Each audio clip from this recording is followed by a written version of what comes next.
هذا القرآن يوحدنا لطريق الخير يوجهنا الله تعالى أنزله ورسول الله معلمنا.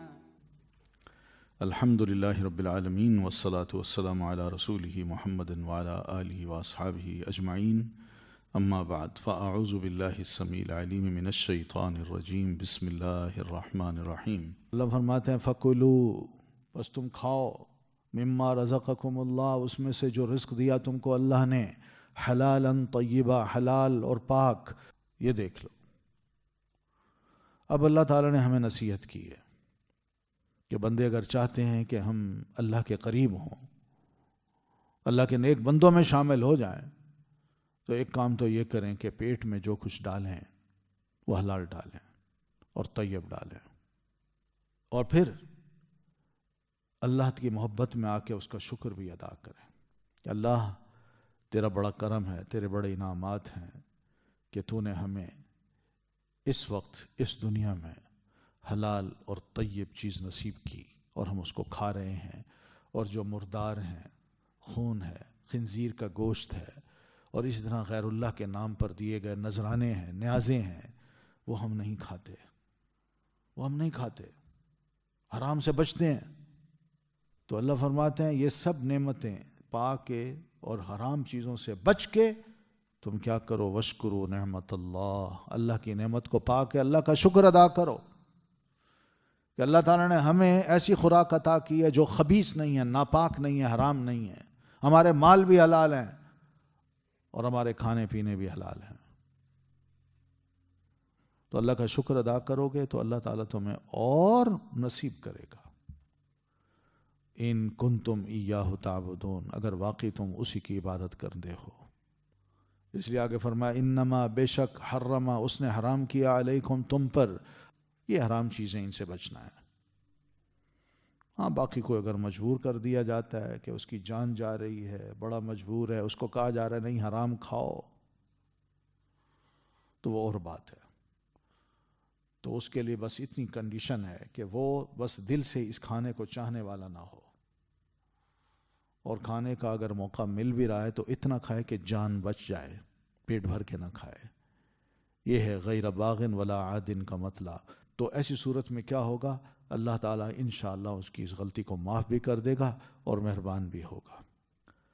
تو دین اسلام جو ہے نا، ہر برائی کو اپنے اندر سے پاک کرنا چاہتا ہے کہ دین کے اندر کسی قسم کا کوئی گناہ، کوئی برائی نہ ہو اور نہ لوگوں کو نظر آئے مسلمانوں میں. تو اس لیے اللہ تعالیٰ نے ہمارے دین میں بڑی وسعت بھی رکھی ہے، تنگی نہیں رکھی. جان جاتی ہے نا، جان بھی. تو ایسی صورت میں کہا اتنا تم حرام کھا سکتے ہو کہ بس تمہاری جان بچ جائے، دل سے اس سے مطمئن نہ ہو. وَلَا تَقُولُوا، اور نہ تم کہو، لما، وہ جو، تصفو، بیان کرتی ہیں، السنتکم، زبانیں تمہاری، الکذب، جھوٹ، ہذا، کہ یہ، حلال، حلال ہے. یہاں اللہ تعالیٰ نے منع کیا ہے مسلمانوں کو کہ وہ طریقہ اختیار نہ کریں جو مشرکوں نے طریقہ اختیار کیا ہوا ہے. وہ کیا کرتے ہیں، وہ کسی چیز کو حرام ہو تو اس کو حلال بنا لیتے ہیں، اور جو حرام ہو، حلال ہو، اس کو حرام بنا لیتے ہیں. محض کس وجہ سے کہ انہوں نے خود اس چیز کو گھڑ لیا اپنی طرف سے. کوئی دلیل نہیں ہوتی تھی ان کے پاس، اپنی طرف سے کہہ دینا بس یہ حلال ہے اور یہ حرام ہے. اپنی رائے کو وہ نام دے دیتے تھے، اپنی دی ہوئی رائے کو وہ نام دے دیتے تھے. رائے دی یہ نہ کھاؤ، دوسرے نے کہا یہ جی حرام ہے، فلاں نے کہا یہ حرام ہے، یا یہ حلال ہے یہ کھاؤ. تو اپنی رائے کو نام دینا یہ عجیب سی بات ہے. تو یہ بحیرہ، صائبہ اور اسی طرح وسیلہ اور حام نام کے جو کیس تھے وہ یہی تو تھے. رائے دے دی کہ حام کو اس کے لیے کر لو، اس کو اس کے لیے کر لو، اس کو اس کے لیے، اس کو اس کے لیے. تو جاہلیت میں انہوں نے کوئی چیز بھی گھڑی ہوئی تھی اور اس کو شریعت نام دے رکھا تھا اور سمجھتے تھے یہ قابل ثواب چیزیں ہیں، اللہ نے فرمایا مسلمانوں تم نے یہ کام نہیں کرنا، تم نے یہ کام نہیں کرنا، یہ جھوٹ بولتے ہیں، اس لیے تم مسلمان بھی کوئی جھوٹ نہیں بول سکتے، اس لیے کہ حلال حرام کا تعین کرنا یہ اللہ کا کام ہے، کسی اور کو اس کی اجازت نہیں ہے۔ انہوں نے جو کیا وہ غلط کیا، تم تو مومن ہو، تمہیں تو کم از کم حلال اور حرام کے معاملے میں اللہ کے حکم کا پابند ہونا چاہیے۔ محض اپنی رائے سے اور اپنی خواہش سے کسی شے کو چاہو حلال کر دو یا حرام کر دو، یہ طریقہ کار دوسروں کے ہیں، تمہارے نہیں ہونے چاہیے۔ اور یہ یاد رکھیے، ان الذین یفترون علی اللہ الکذب، جو لوگ جھوٹ گھڑتے ہیں اللہ تعالیٰ پر، جو گھڑتے ہیں اللہ پر جھوٹ کو، لا یفلحون، وہ کبھی کامیاب نہیں ہوں گے۔ یہ بڑی سخت قسم کی دھمکی ہے۔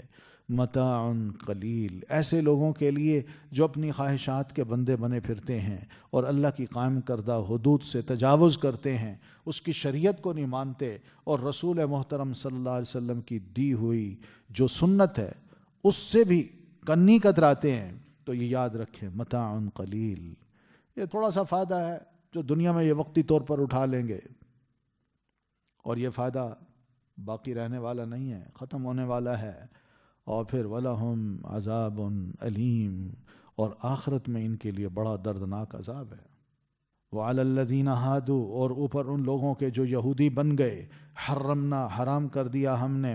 یہاں اللہ تعالیٰ نے فرمایا کہ اللہ تعالیٰ کی طرف سے یہودیوں پر جو سختیاں آئی ہیں کہ یہ چیز حرام ہے، یہ حلال ہے، یہ حرام ہے، یہ حلال ہے، چھوٹی چھوٹی باتوں پہ، تو اللہ فرماتے ہیں یہ ان کے اپنے کرتوتوں کی وجہ سے آئی ہیں۔ یعنی قرآن مجید کو جب مسلمان پڑھتا ہے تو دیکھتا ہے کہ اللہ تعالیٰ نے یہودیوں پر کچھ چیزیں حرام کر دی تھی، تو اس کی وجہ یہی ہے کہ ہم آپ کو پہلے بتا چکے ہیں کہ ان لوگوں نے اپنے کرتوتوں کی وجہ سے بڑی تنگیاں اختیار کی، اور اللہ تعالیٰ نے بھی ان پر سختی کر دی، اور اسی سختی کی یہ مستحق بنے،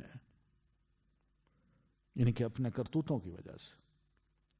یہ اسی طرف اشارہ ہے، وَعَلَى الَّذِينَ هَادُوا حَرَّمْنَا، ہم نے حرام کر دیا، مَا قَصَصْنَا، جو بیان کیا ہم نے، عَلَيْكَ، آپ پر۔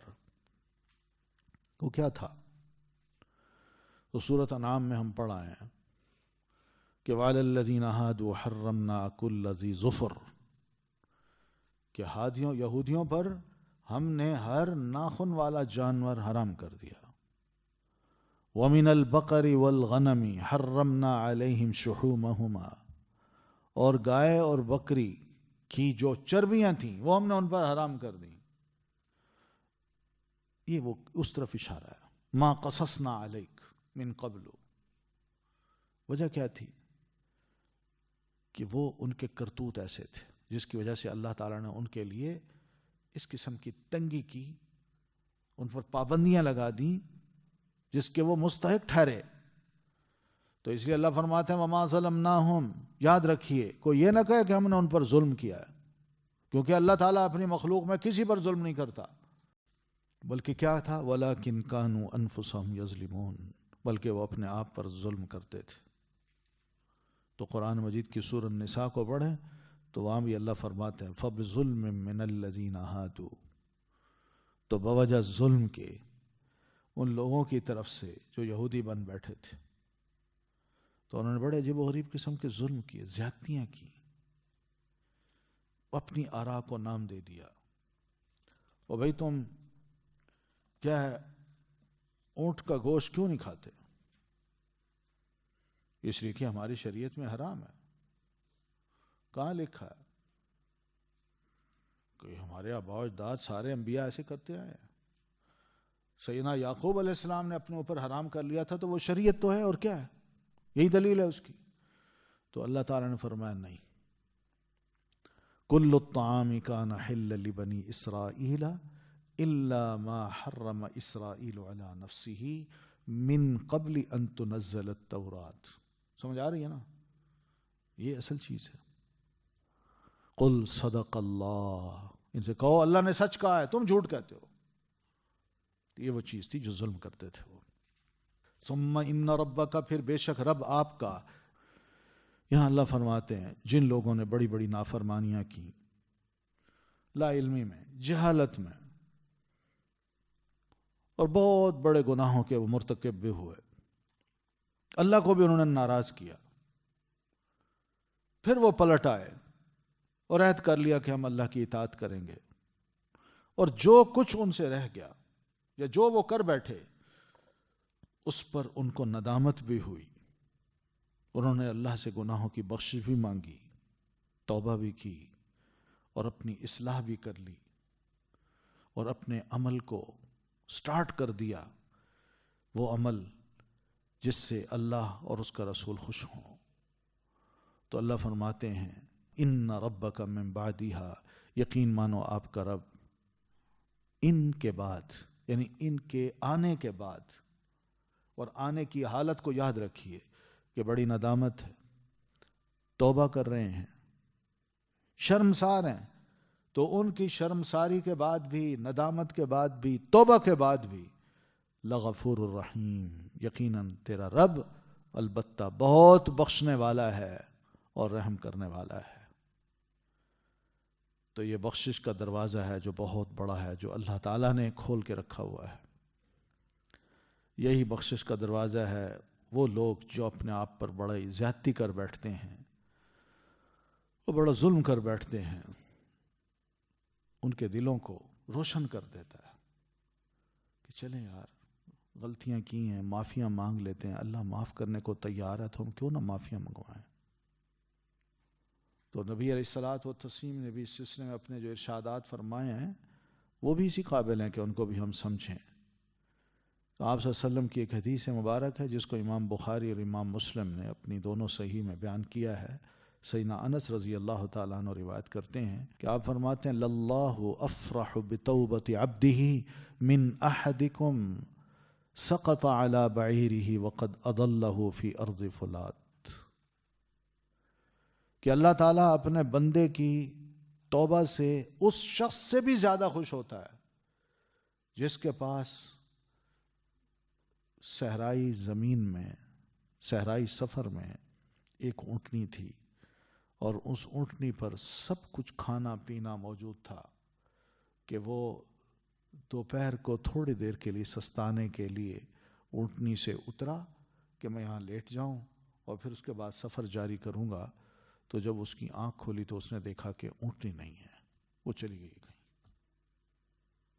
اور بندہ سمجھ جاتا ہے کہ اونٹنی گم ہو گئی تو اس کا مطلب ہے میری جان اب گئی، اب نہ یہاں پانی ملے گا نہ کھانا ملے گا، اور سخت گرمی، شدت، یہ ساری میرے لیے برداشت کرنا ناممکن ہوگا اور میں نے یقیناً مر جانا ہے۔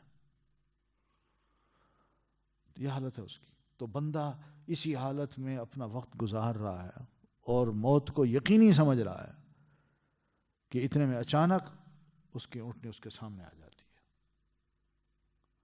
تو وہ اتنا خوش ہوتا ہے، اتنا خوش ہوتا ہے، اور خوش ہو کے کہتا ہے اللہم انت عبدی وانا ربک، اللہ تو میرا بندہ، میں تیرا رب۔ لیکن اللہ فرماتے ہیں فرشتوں کو نہ، اس کو یوں لکھو، کہنا یہ چاہ رہا تھا کہ اللہ میں تیرا بندہ تو میرا رب، مگر اس کی زبان سے یہ نکل گیا ہے، لکھو یہی جو اس کے دل میں تھا۔ لیکن اس کی خوشی کا عالم، اس نے جو کچھ کہا ہے خوشی کے عالم میں کہہ بیٹھا ہے۔ تو اللہ اتنا خوش ہوتا ہے، یعنی بندہ اگر اتنا خوش ہوتا ہے جو موت کے منہ سے نکل آئے اور خوشی میں وہ یہ الفاظ کہہ دے، تو ایک توبہ کرنے والا بندہ جب اللہ تعالیٰ کے حضور توبہ کرتا ہے تو اللہ تعالیٰ کو اس بندے سے بھی زیادہ خوشی ہوتی ہے۔ تو یہ ہے وہ بات جو پیارے نبی صلی اللہ علیہ وسلم فرماتے ہیں۔ ان ابراہیم، بے شک ابراہیم علیہ السلام، کانا تھے، امتن، ایک امت، قانتن، فرما بردار۔ یہاں اللہ تعالیٰ اپنے خلیل سیدنا ابراہیم علیہ السلام کی تعریف فرما رہے ہیں کہ وہ حنیف تھے، فرما بردار تھے، صرف اللہ کے، مشرک نہیں تھے۔ تو یہاں ان کو کہا کہ وہ امت تھے، مراد یہ ہے کہ ابراہیم علیہ السلام نے جو سٹینڈ لیے اپنی لائف میں بحیثیت ایک نبی کے، مشرکوں کے خلاف، مشرک ماحول کے خلاف ڈٹ کے وہاں تبلیغ کی، اللہ کی پہچان کرائی، دھمکیوں سے مروب نہیں ہوئے، ان کی سزاؤں سے مروب نہیں ہوئے، تو وہ ایک فرد نے پوری ایک امت کا کام کیا ہے، تو اس لیے وہ امت تھے۔ کیونکہ ایک امت بھی ایسا کام نہیں کر سکی جو ایک اکیلے ابراہیم علیہ السلام نے کیا ہے، بعض امتیں ایسی گزری ہیں۔ تو ان ابراہیم کان امتن، تو امت کا مراد یہاں کیا لیجئے؟ جماعت،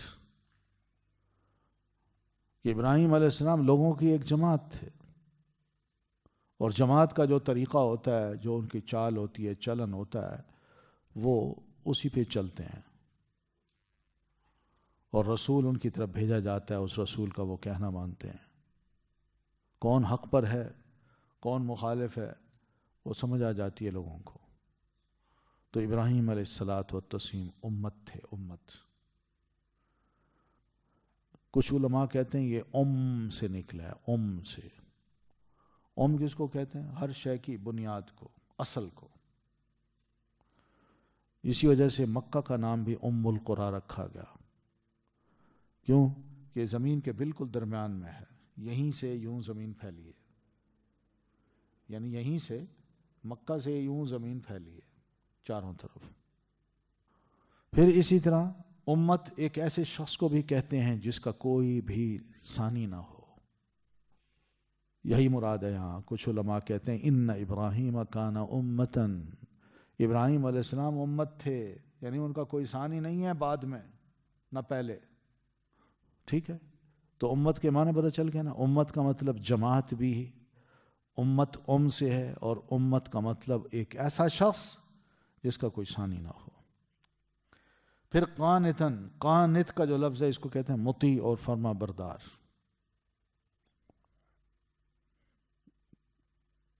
یعنی جو ہی اللہ نے کہا بندہ اس کے آگے جھک جائے، مان لے۔ اور قانت تب ہوتا ہے جب انسان کے مقابل میں کوئی شر ہو اور وہ اپنی طرف کھینچ رہا ہو، اسی میں اس کو فائدہ بھی نظر آ رہا ہو، لیکن اس موقع پر وہ ان تمام فائدوں کو اور خواہشات کو ایک طرف کر کے اللہ کی طرف جھکتا ہے، تو ایسے بندے کو قانت کہتے ہیں۔ سمجھ آ رہی ہے نا؟ قانت یہ نہیں ہے کہ اب میں بیٹھا ہوں، میرے اوپر کوئی سختی نہیں ہے، کوئی مسئلہ ہی نہیں ہے، میں اٹھا، وضو کیا، نماز پڑھ لی، اس کو قانت نہیں کہتے۔ ضرور میں کوئی نیک عمل کر رہا ہوں تو اس کا مقابل کوئی شر میرے سامنے کھڑا ہو، اس موقع پر شر کا اختیار بھی میں کر سکتا ہوں، مگر بندہ کہے نہیں میں نے ادھر جانا ہے، یہ ہے قانت۔ اس طرح عورت کی بھی ایک تعریف کی گئی، قانتاتن، کہ وہ بڑی فرما بردار ہوتی ہیں۔ فرما برداری عام معاملے میں تو یہی ہے کہ میاں نے یہ کہا گلاس اٹھا دو، اٹھا دیا، لیکن کبھی کبھی اپنے نفس کے خلاف بھی عورت کو جہاد لڑنا پڑتا ہے۔ یہ کچھ بھی ہے، میاں ہے نا، کچھ کہہ رہے ہیں، مجھے برداشت کرنا ہے، مجھے آپ کا کہنا ماننا ہے،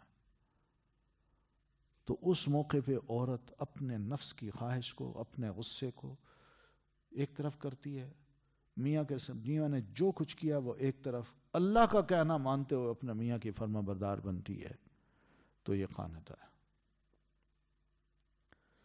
تو قانتا للہ، وہ فرما بردار تھے اللہ کے، حنیفہ، وہ یکسو تھے۔ تو یکسو تھے، یکسو کا کیا مطلب ہے؟ حنیف کہتے ہیں کہ جو جان بوجھ کے شرک سے منحرف ہو جائے، جانتے بوجھتے کہ شرک بہت بڑی بیماری ہے، بہت بڑا کفر ہے، جانتے بوجھتے شرک کے ماحول میں رہتے ہوئے یا شرک والوں کے ساتھ رہتے ہوئے وہ وہاں سے نکل کے چلا جائے توحید کی طرف، تو اس کو کہتے ہیں حنیفہ۔ ابراہیم علیہ السلام بھی ایسے ماحول میں رہتے تھے، گھر بھی ان کے بت گر تھا، گھر والے بت گر تھے، والد بت گر، گھر کے اندر بت ہیں، دکان لگی ہوئی ہے، بیچا بھی جا رہا ہے، تو وہ جان رہے تھے کہ یہ سب غلط کام ہے، یہ شرکیہ کام ہے۔ تو ابراہیم علیہ السلام جانتے بوجھتے کہ میں نے اگر اس شرک کو چھوڑا اور میں نے اناؤنسمنٹ کی تو میرے ساتھ کیا سلوک کرے گا میرا والد اور ماحول، یہ سب کچھ کو جانتے بوجھتے بھی وہ شرک سے بالکل ایک طرف ہو گئے اور توحید کی طرف آ گئے اور اپنی ساری باتیں اللہ کے لیے خالص کر لیں۔ تو یہ جو لفظ ہیں اللہ تعالیٰ مشرکین مکہ کو سنا رہے ہیں کہ تم کہتے ہو ہم ابراہیم علیہ السلام کی اولاد ہیں، مگر اصل مسئلہ یہ کہ ابراہیم علیہ السلام میں تو یہ حرکتیں تھیں ہی نہیں، وما کان ولم یکن من المشرکین، اور نہیں تھے وہ مشرکوں میں سے، بلکہ اس کے مقابلے میں شاکرا لانعمہ، وہ شکر گزار تھے اس کی نعمتوں پر۔ اجتباہ، اس نے چن لیا اسے، وہداہ، اور اس کو ہدایت دی، الی صراط مستقیم، طرف سیدھی راہ کے۔ تو اللہ تعالیٰ نے ان پر جتنی بھی نعمتیں نچھاور کی ہوئی تھیں، وہ اللہ کی ان نعمتوں کو پا کے اللہ کا شکر ادا کرتے تھے۔ اور شکر کا کیا مطلب ہے؟ خالص عبادت کو خالصتاً اللہ کے لیے کرتے تھے۔ وَإِبْرَاهِيمَ الَّذِي وَفَّى، اور ابراہیم وہ جس نے وفا کی۔ اجتباہ، اللہ فرماتے ہیں میں نے اس کو نبوت کے لیے چن لیا، یا اپنا خلیل بنانے کے لیے میں نے اس کو چن لیا۔ وَهَدَاهُ إِلَى صِرَاطٍ مُسْتَقِيمٍ، اور ان کی رہنمائی کی طرف سیدھی راہ کے، یعنی دین حق کے، دین اسلام کے، تاکہ وہ اپنے رب کی عبادت کر سکیں جیسے اللہ تعالیٰ نے ایک شریعت بنائی ہے اور توحید کا راستہ بتایا ہے، اور بالکل شرک سے محفوظ راستہ ہے، پاک راستہ ہے، اور شبہات سے دور کرتا ہے۔ اور اس طرح جو خواہشات ہیں، اور پھر اسی طرح انسان، بہت سے لوگ ان خواہشات کی طرف، وسوسوں کی طرف جاتے ہیں، اللہ تعالیٰ نے ان سب سے نکال کے جناب ابراہیم کو سیدھی راہ کی طرف چلایا ہے۔ وَآتَيْنَاهُ فِي الدُّنْيَا، اور دی ہم نے ان کو دنیا میں حسنتاً، بھلائی۔ تو دنیا میں ہم ان کو کیا نیکی دی، بھلائی دی؟ تو ان کو سچی زبان دی، سچی شہرت دی، دنیا میں سچی شہرت دی۔ کوئی بھی دنیا میں ایسا نہیں ہے، یہودی یا عیسائی اور مسلمان، جو حضرت ابراہیم علیہ السلام کو اپنا دوست نہ سمجھتا ہو اور ان سے خوش نہ ہو۔ سب ان سے راضی ہیں۔ تو اللہ تعالیٰ نے دنیا کی ساری خیر حضرت ابراہیم علیہ السلام کے لیے جمع کر دی، اور مومن کو یہی چیز ہوتی ہے، ضرورت۔ وَإِنَّهُ فِي الْآخِرَةِ لَمِنَ الصَّالِحِينَ، اور یقیناً وہ آخرت میں صالحین میں سے ہوں گے۔ اس سے کیا مراد ہے؟ اہل جنت میں سے ہوں گے، کیونکہ صالحین نے جنت میں جانا ہے۔ یا صالحین کا مطلب یہ کہ آخرت میں ان کے سارے معاملات ٹھیک ہوں گے، اور ان کا مقام رب کے ہاں بالکل ٹھیک ہوگا۔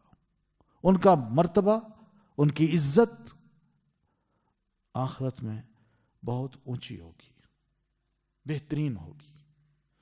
ثم اوحینا الیک، پھر وحی کی ہم نے آپ پر، آپ کی طرف، ان کے اتبع، پیروی کیجئے، ملت ابراہیم، طریقے کی ابراہیم کے۔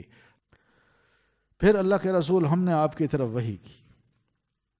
یہ حضرت ابراہیم علیہ السلام کے لائے ہوئے دین کی ایک کامل دلیل ہے کہ ان کا دین صحیح تھا، ان کا منہج صحیح تھا، اور وہ اپنی ملت پہ، اپنی توحید پہ ڈٹے ہوئے تھے۔ تو اللہ کے رسول، جس اللہ نے حضرت ابراہیم علیہ السلام کو یہ رول ماڈل بنایا ہے کہ ان کا دین بھی صحیح سالم، ان کا منہج بھی صحیح سالم، تو ہم نے بھی آپ کی طرف کی اور آپ کو خاتم الانبیاء والمرسلین بنایا ہے۔ تو ہم بھی آپ کو یہ کہہ رہے ہیں کہ اتبع ملت ابراہیم حنیفہ، کہ ابراہیم علیہ السلام کے طریقے کی آپ پیروی کیجئے۔ وہ کیا طریقہ تھا؟ صراط مستقیم، وہی سیدھا راستہ۔ قل اننی ہدانی ربی الی صراط مستقیم دینا قیما ملت ابراہیم حنیفہ وما کان من المشرکین۔ یہ سورۃ انعام میں آیت پڑھایا۔ تو نبی علیہ الصلوۃ والتسلیم اسی چیز کو پھر لے کے چلے، اور ساتھ یہ فرما دیا وما کان من المشرکین، ابراہیم علیہ السلام مشرکوں میں سے نہیں تھے بلکہ مسلم تھے، وہ شرک سے بری تھے۔ یہ جو بت مکی لوگ پوچھتے ہیں، بنا رکھے ہیں، سب طاغوت ہیں، ان کے آگے جھکتے ہیں، ان کے قریب بیٹھ جاتے ہیں، اعتکاف کرتے ہیں، یہ ابراہیم علیہ السلام ان سے بری تھے، تو آپ بھی ان سے بری ہو جائیے۔ انما جعل السبت، بے شک فرض کیا گیا ہفتے کا دن۔ تو یہاں بتایا اللہ نے کہ یہودیوں پر اللہ تعالیٰ نے جمعہ کو فرض کیا تھا، اور ان کا عید کا دن بنایا تھا کہ وہ اس میں جمع ہوں اور اللہ کی عبادت کریں دوسری امتوں کی طرح۔ تو یہودی آپس میں اختلاف میں پڑ گئے، انہوں نے کہا جی یہ دن ہمیں نہیں چاہیے. تو انہوں نے کہا جی ہمیں ہفتے کا دن چننا ہے اپنے لیے, جمعے کی بجائے ہفتے کا دن ہمیں چاہیے. انہوں نے اپنی طرف سے یہ اصرار کیا. تو جو صحیح راہ تھی, جس پہ ان کو چلایا تھا, جو صراط مستقیم تھا, اس سے وہ خود بھٹکے. تو اللہ فرماتے ہیں کہ انہوں نے اس پر اختلاف شروع کر دیا. اب اس اختلاف کا فیصلہ میں نے کل قیامت کو کرنا ہے اور ان کو بتانا ہے کہ تم نے جمعے کو کیوں چھوڑا. ہم نے تو تم پر یہی جمعہ ہی فرض کیا تھا, یہی عید تمہاری بنائی تھی.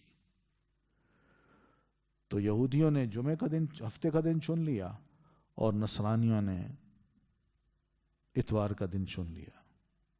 اور اللہ نے یہ پھر گفٹ اس امت کو عطا کیا جو محمد صلی اللہ علیہ وسلم کی امت ہے. تو حدیث میں نبی علیہ الصلوۃ والتسلیم نے اسی کی یوں وضاحت فرمائی ہے کہ آپ فرماتے ہیں اضل اللہ عن الجمعۃ من کان قبلنا, جمعے سے اللہ تعالیٰ نے ہم ان لوگوں کو جو ہم سے پہلے تھے گمراہ کر دیا, وہ بھٹک گئے. فکان الیہود یوم السبت, تو یہودیوں کے لیے ہفتے کا دن, وللنصارى یوم الاحد, اور عیسائیوں کے لیے اتوار کا دن. فجاء اللہ بنا, تو اللہ پھر ہمیں لے آیا. فہدان اللہ الیوم الجمعہ, تو اللہ نے ہمیں راہ دکھا دی جمعہ کے دن کی. فجعل الجمعة والسبت والاحد, تو اللہ تعالیٰ نے بنا دیا جمعہ, ہفتہ, اتوار. پہلے کیا آتا ہے؟ جمعہ آتا ہے, پھر ہفتہ, پھر اتوار. تو اللہ کے رسول فرماتے ہیں وَكَذَلِكَ هُمْ تَبْعٌ لَنَا يَوْمَ الْقِيَامَةِ, یعنی اسی طرح جس طرح دنیا میں وہ, یعنی جمعہ پہلے آتا ہے, ہفتہ بعد میں آتا ہے, اتوار بعد میں آتا ہے, تو قیامت کے روز بھی وہ اسی طرح ہمارے پیچھے ہوں گے. ہم سب سے آگے ہوں گے, گو ہم سب سے آخر امت ہیں, لیکن قیامت کے روز ہم سب سے آگے ہوں گے, پھر ہمارے بعد یہ یہودی ہوں گے, پھر عیسائی ہوں گے, پھر اللہ ان سے فیصلہ کرے گا. تو بہرحال یہ بہت بڑا ایک کرم ہے, فضل ہے کہ اللہ تعالیٰ نے ہمیں جمعے کا دن نصیب کر دیا. ٹھیک ہے, تو ان کا اختلاف جو تھا کہ اللہ دین دے اور کہیں ہم نہیں لیتے, ہمیں جمعہ نہیں چاہیے, ہفتے کا دن چاہیے, ہفتے کا دن زیادہ بہتر ہے, اور پھر اپنی طرف سے ہفتے کے دن کو ہی مسلط کر لینا, بنا لینا, اور عیسائیوں کا اتوار کے دن کو چن لینا جمعے کی بجائے. یہ بہرحال یہ ان کا آپس میں اختلاف بھی تھا. تو اس اختلاف میں پڑے جو بڑے لوگ تھے وہ غالب آ گئے, ان کا اختلاف پر چن لیا گیا, وہی دین بن گیا. اللہ فرماتے ہیں اس اختلاف کا فیصلہ میں کل قیامت کو کروں گا. ادعو, تم دعوت دو, تم بلاؤ, الی سبیلی, طرف راستے کے, ربی کا, اپنے رب کے, بالحکمتی, ساتھ حکمت کے. سورت کے آخر میں ہم مسلمانوں کو اللہ تعالیٰ نے دعوت دین دینے کا کہا ہے, اور اس کے ساتھ ساتھ اس کی ٹیکنیکس اور ترتیب یا طریقہ یہ بھی بتایا ہے. کیونکہ دعوت دین بہرحال ایک بہت بڑا فریضہ ہے جو اہل علم مسلمانوں پر اللہ تعالیٰ نے عائد کیا ہے. یہاں کہا تو گیا ہے ادعو, آپ کو, مگر آپ سے مراد آپ کے بعد جو امت کے ذمہ دار لوگ ہیں وہ ہیں. تو اس میں آپ دیکھیے ادعو, تم بلاؤ, تم دعوت دو. تو جو دعوت دینے والا ہے اس کو کیا کہتے ہیں؟ داعی. ٹھیک ہے, تو داعی کو کہا گیا, تو داعی بھی ہونا چاہیے. ٹھیک, پھر ادعو, تم دعوت دو. تو دعوت کے لیے جو مخاطب ہوتا ہے اس کو کیا کہتے ہیں؟ جس کو دعوت دی جاتی ہے اس کو کیا کہتے ہیں؟ ہاں, مدعو, اس کو کہتے ہیں مدعو. تو مدعو جو ہے اگر دیکھیں آپ تو دو قسم کے ہیں. ایک مدعو وہ ہے جو مسلمان ہے, جس کو آلریڈی دعوت دی جا چکی ہے, اور ایک مدعو وہ ہے جو غیر مسلم ہے, جس کو دعوت دینی ہے. جو مسلمان ہیں ان کو بھی دعوت کی ضرورت پڑتی ہے, اس لیے کہ فذکر فإن الذکریٰ تنفع المؤمنین. ٹھیک ہے نا, اہل ایمان کو اللہ کے دین کی نصیحت کرنا پڑتی ہے، بار بار کرنا پڑتی ہے، کیونکہ اہل ایمان کو یہ نصیحت بڑا کام آتی ہے، فائدہ دیتی ہے۔ تو دو مخاطب ہیں دعوت کے لیے، مدعو جو ہیں وہ دو قسم کے ہیں۔ ایک مدعو وہ ہیں اسی امت کے جو مسلمان ہیں، ان کو بھی دعوت دینی ہے، اور اسی امت میں غیر مسلم ہیں، ان کو بھی دعوت دینی ہے۔ تو جو مسلمان ہیں اس کا نام الگ ہے، ایک ایسی امت ہے جس کو کہتے ہیں امت اجابت۔ امت اجابت یعنی وہ امت جس نے لبیک کہا ہوا ہے، جواب دیا ہوا ہے کہ ٹھیک ہے ہم اس کو قبول کر چکے ہیں، دین قبول کر چکے ہیں۔ اور دوسری امت ہے امت دعوت، جس نے ابھی دین قبول نہیں کیا لیکن اس کو دعوت دینی ہے۔ تو اب یہ تین چیزیں ہو گئی، داعی، ٹھیک ہے، مدعو، اور پھر تیسری دعوت۔ دعوت دینی ہے، کس چیز کی دعوت دینی ہے؟ وہ آگے اس کی وضاحت ہے، الی سبیل ربک، اپنے رب کے راستے کی طرف۔ تو اب تینوں چیزیں واضح ہو گئیں، داعی، مدعو اور دعوت۔ اب داعی کی بھی کچھ کوالٹیز اللہ تعالیٰ نے بیان کی ہیں، اور اس کے طریقہ کار کو بھی واضح کیا ہے کہ داعی اپنی دعوت جب دوسرے کو دے تو وہ کیسا ہو۔ ظاہر ہے جب وہ دعوت دے گا تو اس کے پاس کچھ ہوگا تو دعوت دے گا نا، ٹھیک ہے نا؟ جس کی جھولی خالی ہو اس نے کیا دعوت دینی ہے؟ جس کے پاس خود کچھ نہ ہو وہ دوسرے کو کیا دے گا؟ تو داعی کو تیار ہونا چاہیے، اس کو پتہ ہونا چاہیے کہ میرا دین کیا ہے، اور اس کو یہ بھی پتہ ہونا چاہیے کہ دعوت دین کس چیز کی دینی ہے۔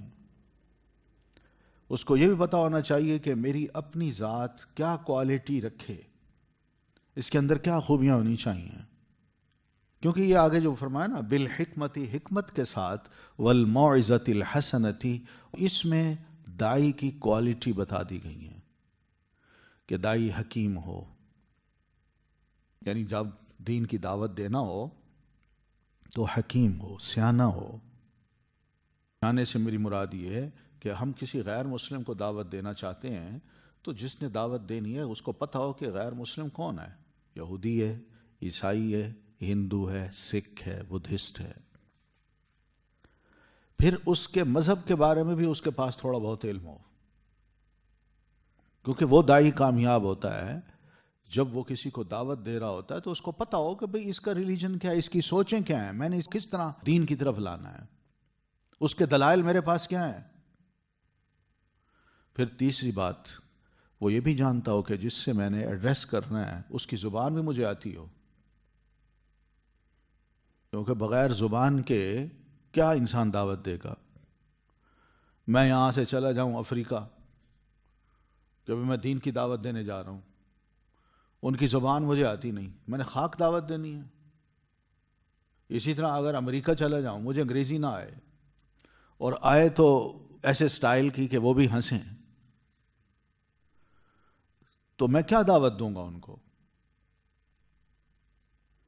تو اس لیے داعی کے لیے بڑا ضروری ہے کہ اس کے اندر ایسی خوبیاں ہوں کہ جو مخاطب ہے نا وہ واقعی سمجھے کہ مجھے انہی چیزوں کی ضرورت تھی، مجھ میں خوبیاں کم ہیں، اس میں زیادہ ہیں، کیونکہ جس کے پاس زیادہ اچھی چیز ہوگی وہ دوسرا لینے والے بہت ہوں گے اس کو، کیونکہ مارکیٹ کی یہ حالت ہے کہ مارکیٹ میں آپ جس دکان پہ بہترین کوالٹی کی چیز رکھیں گے گاہک اسی کی طرف آتے ہیں۔ تو داعی کے پاس جتنی زبردست کوالٹیز ہوں گی اتنا ہی زیادہ وہ کامیاب ہوگا اور اس کی دعوت خوب پھیلے گی۔ یہ بڑی اہم چیز ہے جس کو ہم مسلمان اگنور کر رہے ہیں آج کے دور میں۔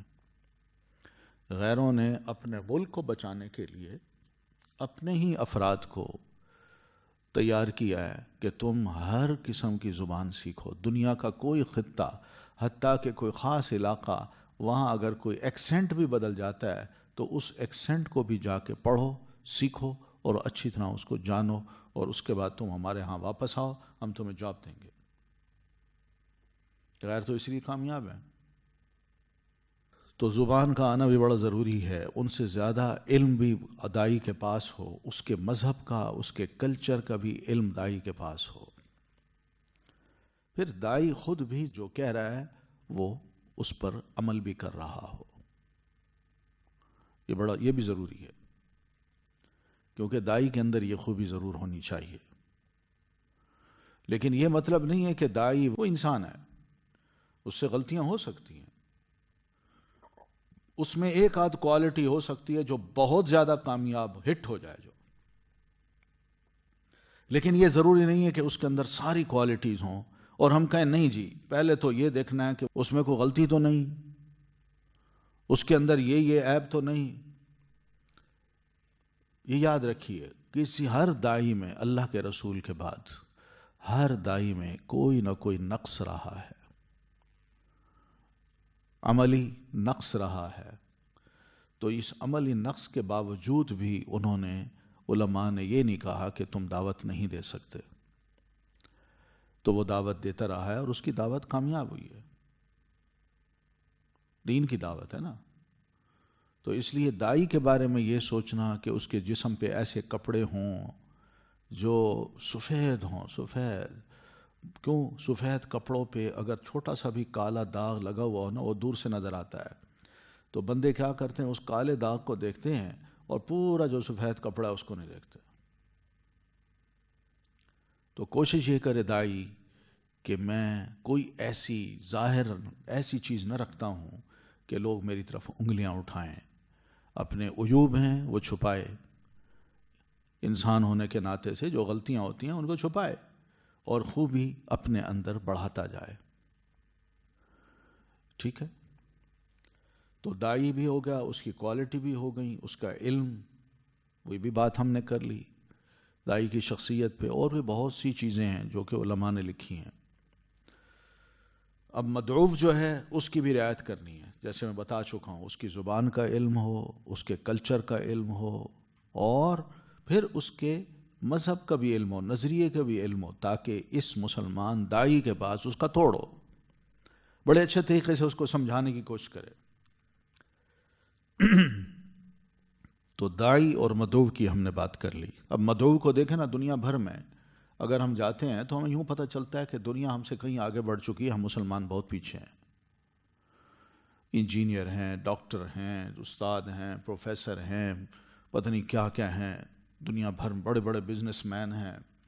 اب ان کے سامنے ایک دین کا بندہ جائے اور بڑی سادگی سے بیٹھ جائے اور کہے حضور میں آیا ہوں آپ کو دعوت دین دینے کے لیے، تو وہ پہلے تو اس کی بات دیکھے گا، شخصیت کو دیکھے گا، وہ کہے گا یار یہ مجھے کیا سکھانے آیا، میرا تو وقت ضائع کرنے آیا. پھر اس کے بعد جب وہ بات کرے گا تو اتنی بات کرتے کرتے جو لمبا وقت لے گا تو اینڈ میں جا کے تھوڑی سی بات ہوگی.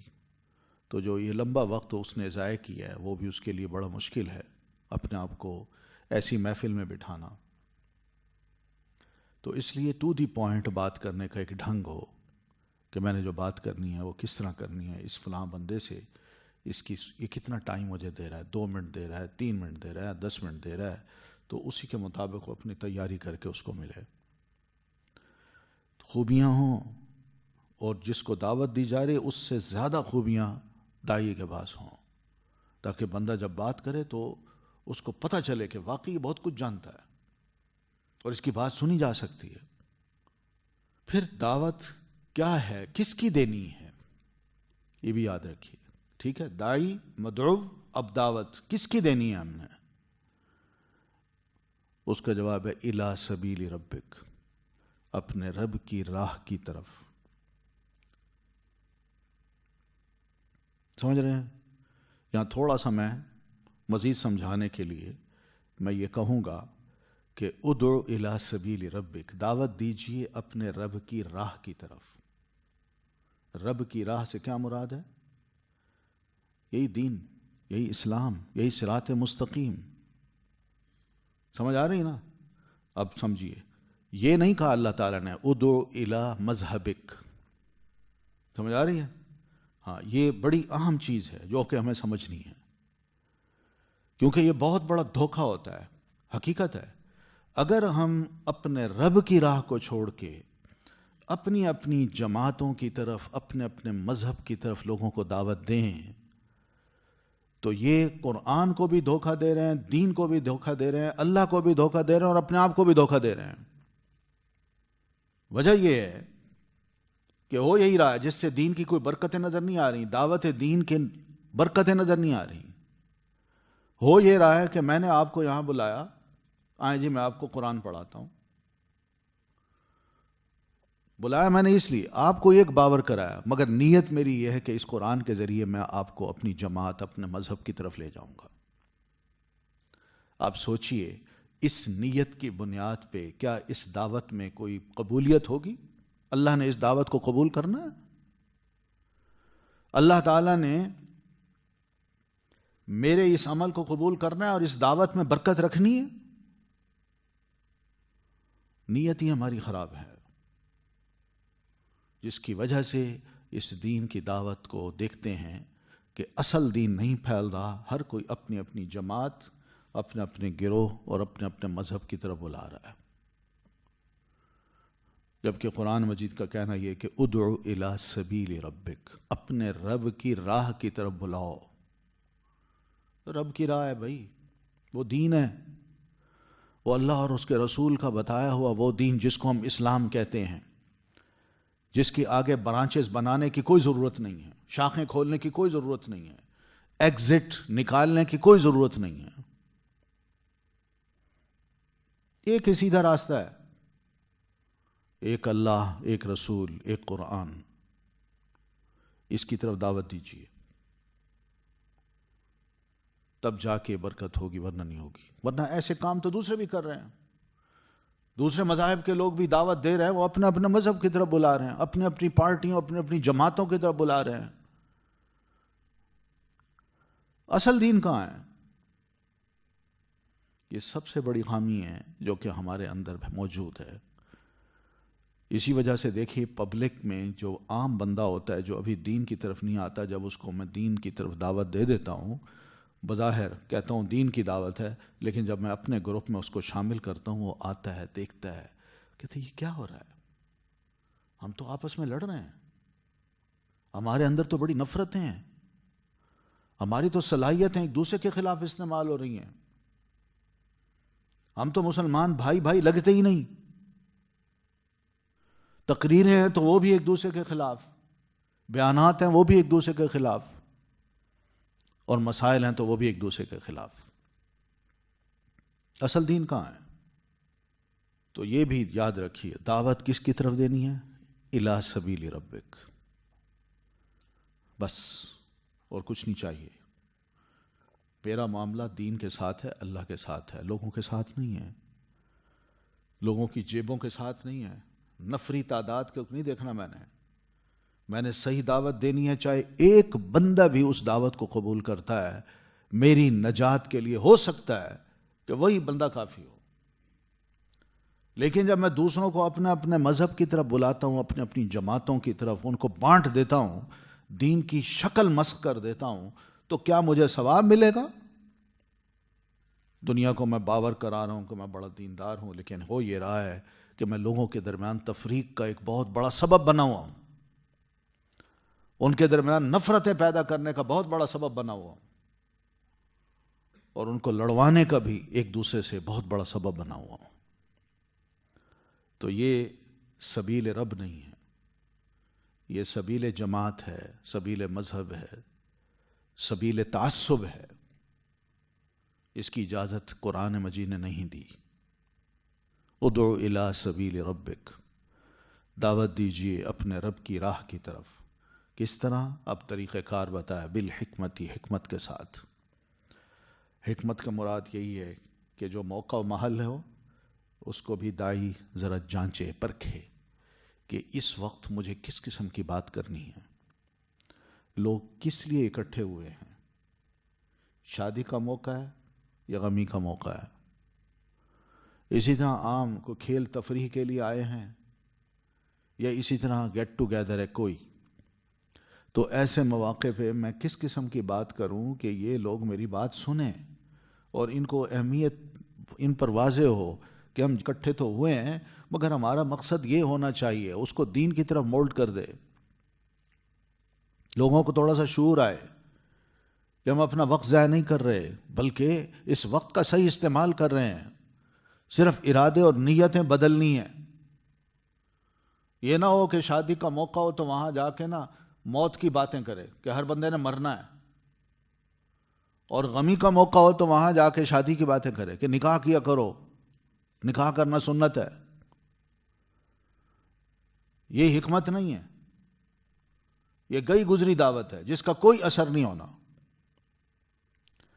اور والموعظۃ الحسنہ، اور نصیحت کے ساتھ جو بہت اچھی ہو، یہ ہے نصیحت۔ وعظ، موعظہ کا روٹ کیا ہے؟ وعظ۔ وعظ کا کیا مطلب ہے؟ کہ دوسرے کی خیرخواہی انسان اپنے دل میں رکھے اور اس کو بڑے پیارے انداز سے، بہترین انداز سے، اچھے الفاظ سے، اچھے رویے سے اس کو دعوت دے۔ یہ ہے اصل چیز۔ آج دعوت دین کے یہ دونوں پہلو ہمارے مسلمانوں کے اندر نہیں ہیں۔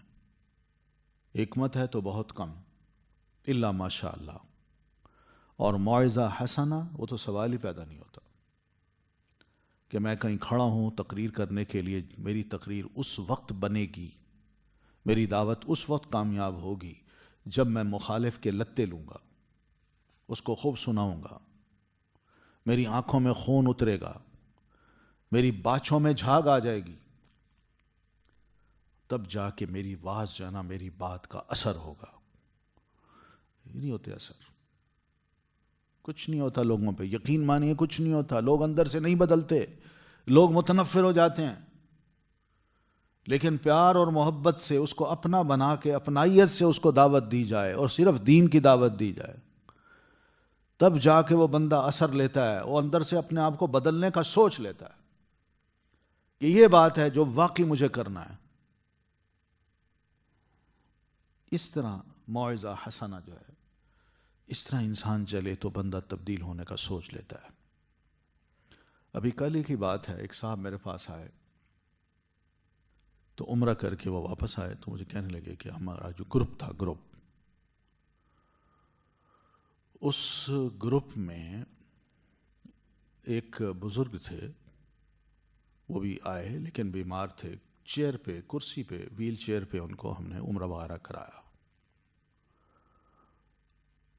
تو مسئلہ ایک چھڑ گیا، عمرے کے دوران مسئلہ ایک چھڑ گیا کہ سب اپنی حجامت کرا رہے ہیں، تو سبھی نے کیا کیا کہ اپنے سر منڈوائے، اور میں نے سوچا کہ میں صرف مشین پھرواؤں گا، تو اس سے میری تو میں ہو گئی لوگوں سے نا جو میرے ساتھ تھے۔ بس بات ذرا تھوڑی سی نا، وہ مجھے زور لگائیں کہ تم نے ہر صورت میں سر منڈانا ہے، میں کہوں میں نہیں منڈاؤں گا، یہ بھی طریقہ ہے۔ وہ مجھے دلیل دیں کہ دیکھیں اللہ کے رسول نے فرمایا کہ جو سر منڈائے گا اس کو اللہ تعالیٰ ڈبل ثواب دے گا، تو تم کیوں سر کو صرف مشین پھروانا چاہتے ہو، سنگل ثواب کیوں لینا چاہتے ہو؟ کہتے ہماری یہ باتیں ہو رہی تھیں تو جو بیچ میں وہی بزرگ تھے جو چیئر پہ تھے، کلین شیوڈ تھے، وہ یہ کہنے لگے کہ آپ ایسا کریں، ان کی بات مان لیں۔ میں نے کہا میں ایک شرط پہ مانوں گا۔ یعنی کیا؟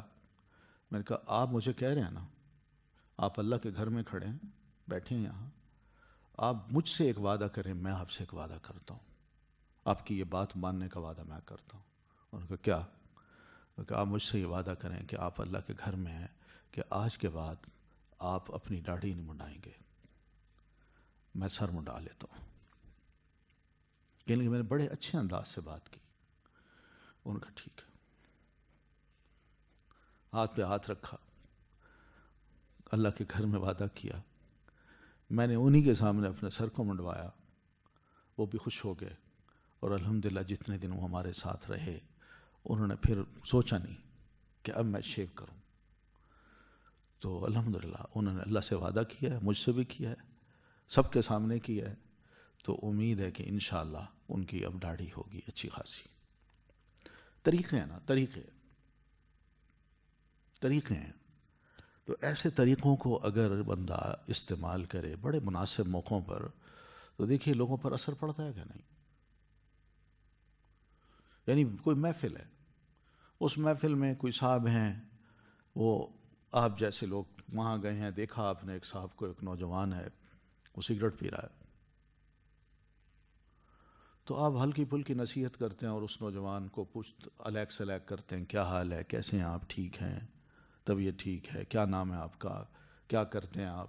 بندہ انسان ہلکی پھلکی جب بات کرتا ہے تو آخر میں اس کے لیے دعا کر لیتے، یا اللہ ہم سب کو، یا اللہ اس کو، یا اللہ اس نوجوان کو، یا اللہ ہمارے اس بھائی کو یہ کر دے وہ کر دے. بہت سی دعائیں انسان دے. وہ بندہ سنتا ہے دل سے کہتے یار آج تک ایسی دعائیں مجھے کسی نے دی نہیں. تو بندہ ہاتھ اٹھاتا کہتے آمین آمین آمین. تو بہرحال یہ اثر ہوتے ہیں، لوگوں پر اثر ہوتے ہیں اس کے. لیکن بات ہوئی ہے والموعظۃ الحسنہ، واز کرے انسان، نصیحت کرے، جھاڑ کے نہیں، ڈانٹ کے نہیں، برا بھلا کہہ کے نہیں، کوس کے نہیں، بلکہ پیار اور محبت سے. وہ الفاظ ایسے ہوں جو دل میں اتر جائیں. اچھا یہ انداز کبھی آپ نے دیکھا ہے کہ چرچ میں جو پادری کھڑا ہو کے، آپ کبھی ان کے چینلز دیکھیں نا، یورپین یا امریکنز، ان کے چینلز دیکھیں جہاں چرچ میں پادری کھڑا ہو کے درس واز کر رہا ہوتا ہے، آپ دیکھیں اس کے الفاظ ایسے زبردست ہوتے ہیں، چنے ہوئے لفظ ہوتے ہیں، وہ اس کا انداز ہوتا ہے نا بالکل ایسے فلو کے ساتھ، لیکن بڑا دھیما، ذرا ہلکا ہلکا، اونچا نیچا، ہلکا ہلکا. پبلک بیٹھی ہے سن رہی ہے، سب منمک ہیں، لیکن ساری باتیں سنیں تو اس میں کوئی شے نظر نہیں آتی. کوئی نہ عقیدہ نظر آتا ہے، نہ اللہ کی بات نظر آتی ہے، نہ عمل کی بات نظر آتی ہے، نہ وہ اکسا رہا ہوتا ہے. بس جیزس جیزس، اس نے یہ کیا، جیزس یہ کرتا ہے، جیزس یہ کرتا ہے، یہ کرتا ہے.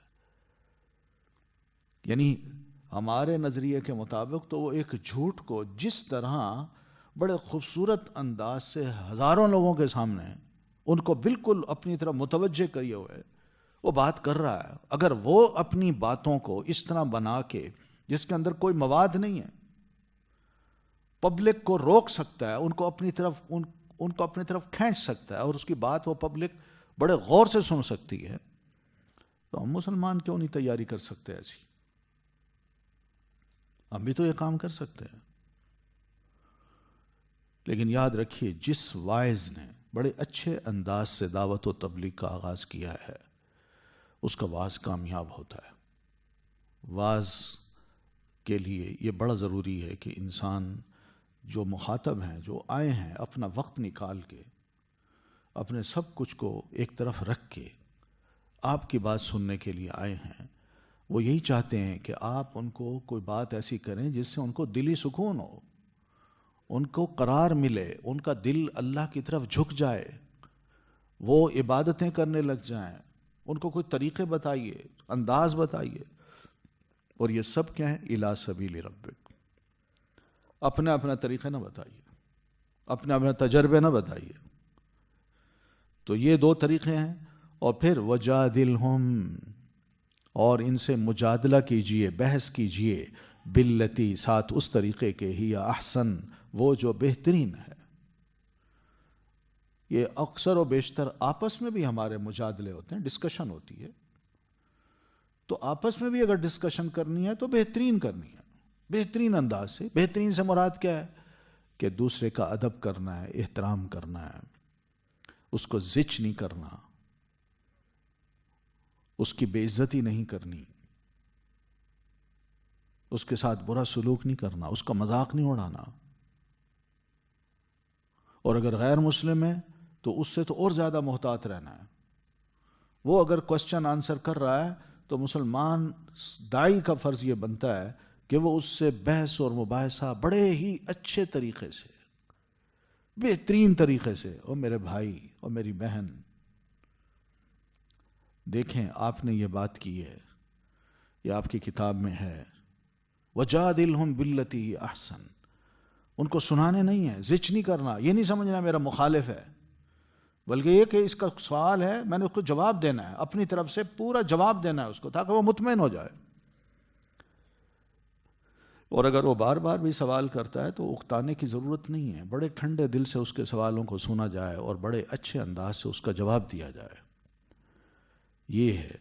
اور پھر کرسچنز جو ہیں، جیوز جو ہیں، اہل کتاب ہیں، ان کے بارے میں تو قرآن مجید نے آگے بھی فرما دیا، وَلَا تُجَادِلُوا أَهْلَ الْكِتَابِ إِلَّا بِالَّتِي هِيَ أَحْسَنُ، کہ اہل کتاب کرسچن اور جیوز ان کے ساتھ بھی اگر کوئی بحث مباحثہ کرنا پڑے تو اچھے طریقے سے۔ قرآن مجید میں کچھ اس قسم کی بحث و مباحثوں کا ذکر ملتا ہے۔ قُلْ يَا أَهْلَ الْكِتَابِ تَعَالَوْا إِلَىٰ كَلِمَةٍ سَوَاءٍ بَيْنَنَا وَبَيْنَكُمْ، او اہل کتاب، کوئی گالی نہیں ہے، عزت ہے۔ تعالو، آؤ، مل بیٹھتے ہیں، الی کلمۃ، ایک ایسی بات کی طرف، سواء بیننا و بینکم، جو ہمارے اور تمہارے درمیان اکٹھی ہے، ایک جیسی ہے۔ تو ایشوز جو مخالفت کے ہیں وہ الگ کرو، ابھی فی الحال ان چیزوں کو چھوڑو، ہم کم از کم ان ایشوز پر تو اکٹھے ہو جائیں جو تم بھی مانتے ہو، ہم بھی مانتے ہیں، تمہاری کتابوں میں لکھا ہوا ہم بھی مانتے، ہماری کتابوں میں آئے، ہم اس پہ اکٹھے ہوتے ہیں پہلے، اور پھر اس کے بعد چھوٹے چھوٹے ایشوز ہیں وہ بھی حل کر لیں گے۔ یہ طریقہ ہے جو قرآن مجید نے بتایا۔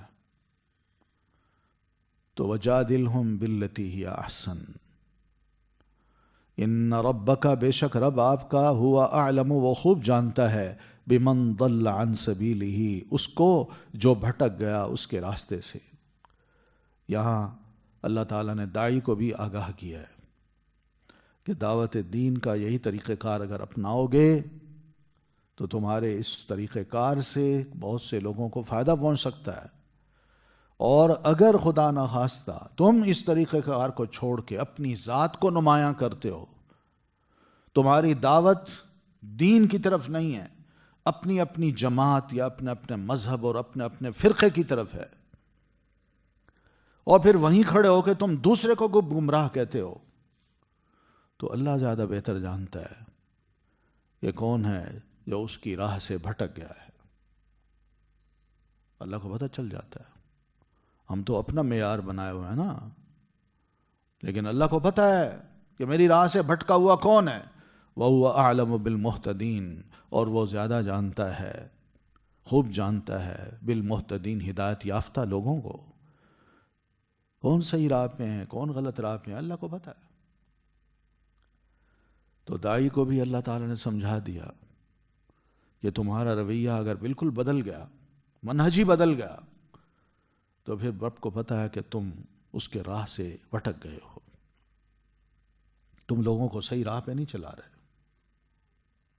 وَإِنْ عَاقَبْتُمْ، اور اگر تم بدلہ لو، فَعَاقِبُوا، تو بدلہ لو، بِمِثْلِ، مانند، ما، اس کے جو، عُوقِبْتُمْ، تکلیف دیے گئے تم، بھی، ساتھ جس کے۔ یہاں مسلمانوں کو سمجھا کہ دعوت دین کی راہ میں اگر تمہارے ساتھ کوئی بدتمیزی کرتا ہے، کوئی تمہیں تکلیف پہنچاتا ہے، تو ہمت ہو تو اس تکلیف کا بدلہ پہلے اگر اوپر والی آیت پڑھیں تو اسی آیت سے ریلیٹڈ ایک اور آیت ہے جس میں یہ کہا گیا کہ وَجَادِلْهُمْ بِالَّتِي هِيَ أَحْسَنُ فَإِذَا الَّذِي بَيْنَكَ وَبَيْنَهُ عَدَاوَةٌ كَأَنَّهُ وَلِيٌّ حَمِيمٌ۔ تمہارے اس طریقہ کار کا فائدہ یہ ہوگا کہ وہ شخص کہ اس کے اور تمہارے درمیان ایک اگر دشمنی تھی تو تمہارے اچھے رویے سے وہ دشمنی گہری دوستی میں بدل جائے گی۔ پہلا طریقہ تو یہ بتایا، لیکن کبھی کبھی ایسا بھی ہوتا ہے کہ لوگ اس دعوت کو برداشت نہیں کرتے، انہیں نظر آتا ہے کہ یہ دعوت کے اثرات ہیں، اور ان کے اثرات کہیں ایسا نہ ہو کہ ہمارے معاشرے کی چولیں ہلا دے، اور ہم جس کلچر کو عام کر رہے ہیں وہ بدل دیں گے، تو وہ پیچھے پڑ جاتے ہیں، اور پیچھے جب پڑتے ہیں تو بس پھر یہی ہوتا ہے، پکڑو، اندر کر دو، گھیراؤ کرو، ان کا نکال دو، یہ کرو، وہ کرو، بہت کچھ ہوتا ہے۔ تو ایسی صورت میں تم کیا کرو، فَعَاقِبُوا بِمِثْلِ مَا عُوقِبْتُمْ بِهِ، تم بھی بدلہ لو مانند اس کے جو تکلیف دیے گئے تم ساتھ جس کے۔